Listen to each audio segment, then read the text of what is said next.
अवैस साहब, आपके नज़दीक ये जो जंग है ये क्या पाकिस्तान और इस खित्ते को भी अपनी लपेट में ले सकती है? और दूसरी बात, ईरान के पास क्या ऑप्शन है आपके नज़दीक?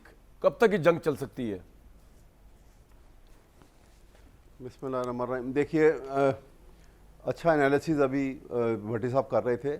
बात यह है कि ये जंग जो है ना, मेरा अभी तक जो सिचुएशन आई है सामने, ये एस्टिमेट जो है उन्होंने किया हुआ था, जो बुश ने और जो इजराइल ने, ये उनके तवक्कुआत के से हट के ये सब कुछ हुआ है। उसके बाद अच्छा, आपने अगर बुश की पहले दिन की स्टेटमेंट सामने रखी होती तो आप देखें कि कितनी फॉल्स एरोगेंस उसने दिखाई बुश ने, कि जब उसने ये कहा कि देखा जो बड़े बहादुर बने फिरते थे अब वो मर चुके हैं।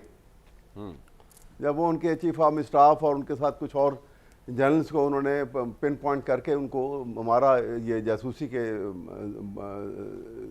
वजह से, जी जी, तो ये बुश की statement, it was never ever happened कि किसी हेड ऑफ स्टेट में, एक सुपर पावर का हेड ऑफ स्टेट जो है इस किस्म की घटिया स्टेटमेंट देगा। और साथ ही उन्होंने ये भी कहा कि ईरान के पास अभी भी वक्त है, फौरन एग्रीमेंट कर ले जैसे हम चाहते हैं, वरना ईरान को तहस नहस कर दिया जाएगा। ये कैटेगोरिकल स्टेटमेंट जो है बुश की है उस दिन की। सर आप ट्रम्प की बात कर रहे हैं, प्रेसिडेंट ट्रम्प की बात कर रहे हैं आप, प्रेसिडेंट ट्रम्प की बात कर रहे हैं आप?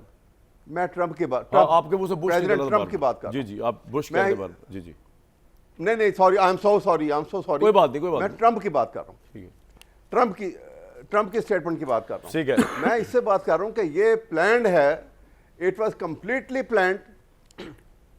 अमेरिका ट्रम्प के साथ बाकायदा प्लान करके ये जो है ये इजराइल ने अटैक किया था, और ये उन्होंने ईरान को बहुत अंडर एस्टिमेट किया था। ये अलग बात है कि वो जासूसी और जिस तरह से वो रॉ का नेटवर्क था और पकड़े गए, सब कुछ हुआ। लेकिन देखिए, मैं एक बात आपको बता दूं कि दुनिया के सारे वाकयात होते हैं, लेकिन कुछ चीज़ें जो हैं इंसान की कन्विक्शन के ऊपर, उसके अकीदे के ऊपर, उसकी सच्चाई के ऊपर, उसके वो भी फैसले होते हैं उसके ऊपर भी। ईरान की बहैसियत कौम के और उनकी लीडरशिप, उनकी जो एक सच्चाई के ऊपर खड़े हैं और बड़ी जुर्रत के साथ खड़े हैं। आपने देखा कि उन्होंने इजराइल के खिलाफ पूरे मुस्लिम ब्लॉक में अगर किसी ने जुर्रत दिखाई है थ्रू आउट, तो वो ईरान ने दिखाई है। और अभी भी जो है ये जंग अगर प्रलॉन्ग कर जाती है तो आप याद रखिएगा, अगर प्रलॉन्ग कर गई तो इसके अंदर इजराइल नुकसान में आएगा, बहुत शदीद नुकसान में आएगा। और अमेरिका उस वक्त उसको महसूस होगा कि उसने कितनी बड़ी ब्लंडर मारी है, क्योंकि ये जंग जो है इतनी सिंपल ख़त्म होने वाली नहीं है। इसके पीछे जो ही ये प्रलॉन्ग करेगी तो रशिया और चाइना अपनी पूरी टेक्नोलॉजी के साथ ईरान को सपोर्ट करेंगे, क्योंकि इस रीजन से वो आउस्ट किसी सूरत अपने आप को होने नहीं देंगे, इररिलेवेंट होने देंगे। जी, ठीक। यहाँ से अगर और इररिलेवेंट हो जाएंगे। और अगर यहाँ पे जो है इजराइल को नुकसान और पहुँचता है, और ज़्यादा चांसेस हैं पहुँचने के, उसकी वजह यह है कि उनका वो जो डिफेंस जो उन्होंने सिस्टम बनाया हुआ था, वो सिस्टम जो है वो बुरी तरह आखिर में आपने देख रहे हैं कि फेल होता नज़र आ रहा है। सही, उनके जो क्रूज मिसाइल जो हैं उनके आगे वो सिस्टम जो है फेल होता हुआ नजर आ रहा है। और इजराइल का क्योंकि जोग्राफिया के लिहाज से बहुत छोटा है, ईरान जो है आपको पता है कि पाकिस्तान से भी कुछ 2.5 गुना बड़ा है। जी जी, ये एडवांटेज है उसको रखने, ज्योग्राफिकल प्रेजेंस का। ईरान, ठीक, हाँ, ये उसको बहुत बड़ी एडवांटेज है। लिहाजा ये जंग जो है यहाँ पे अगर अमेरिका इन्वॉल्व हो गया तो ये यहाँ पे ही कब्रिस्तान बहुत सी बड़ी बड़ी ताकतों का बनेगा। ये बात याद रुकेगी नहीं।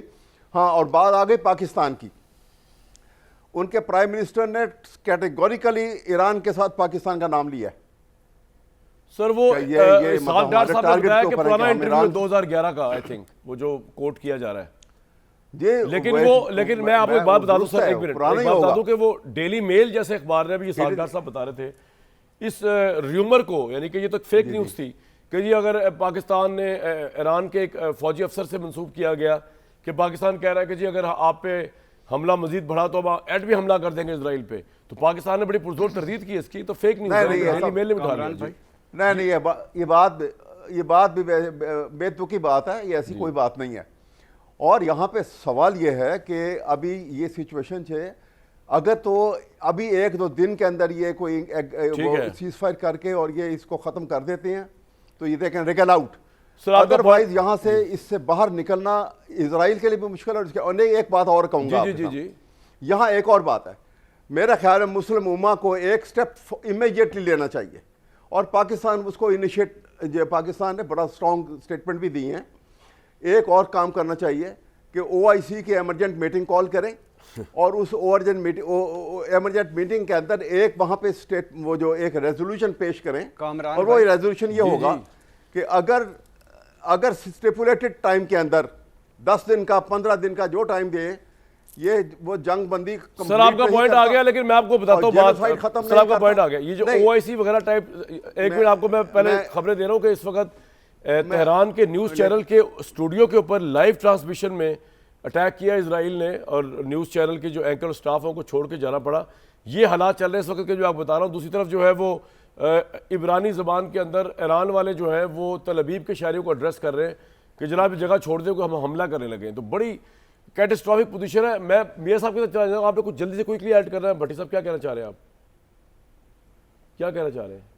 पहली बात तो मेरे भाई के बताना ये था कि अक़वाम मुत्तहिदा हो, OIC हो, अरब लीग हो, मुस्लिम उम्मा हो, इन्ना लिल्लाहि व इन्ना इलैहि राजिऊन, इन पे ना रहिएगा, इनसे कोई तवक्को ना रखिए। मैं इसके मुतालिक दूसरी बात, सॉरी आपकी बात काट रहा हूं, मैं एक बात पूरी करना चाह रहा था इसके मुतालिक। दूसरी बात एक बताने लगा था असल में। जी जी जी जी जी जी जी जी मैं दूसरी बात, कामरान भाई आपने कहा कि रा और मुसाद का, जी जी रा और मुसाद का गठजोड़ है और मोसाद ने एक वीडियो रिलीज़ की है कि किस तरह हमने ईरान में सब कुछ अपना सेटअप बनाया, वो सोशल मीडिया पर मौजूद है।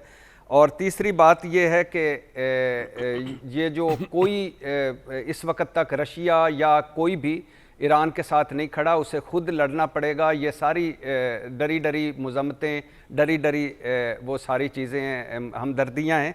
और एक आखिरी बात है कि ट्रंप साहब का, बहुत सारे हमारे लोग ट्रंप साहब से कि वो अमन के प्याम्बर हैं, ट्रंप साहब का यही है, मौत दिखाकर वो बुखार बेचते हैं। रूस से भी दोस्ती, यूक्रेन से भी, पॉइंट आ गया, डिप्लोमेसी का नाम, यूक्रेन की भी मदद। आपका पॉइंट आ गया भट्टी साहब, पॉइंट आ गया।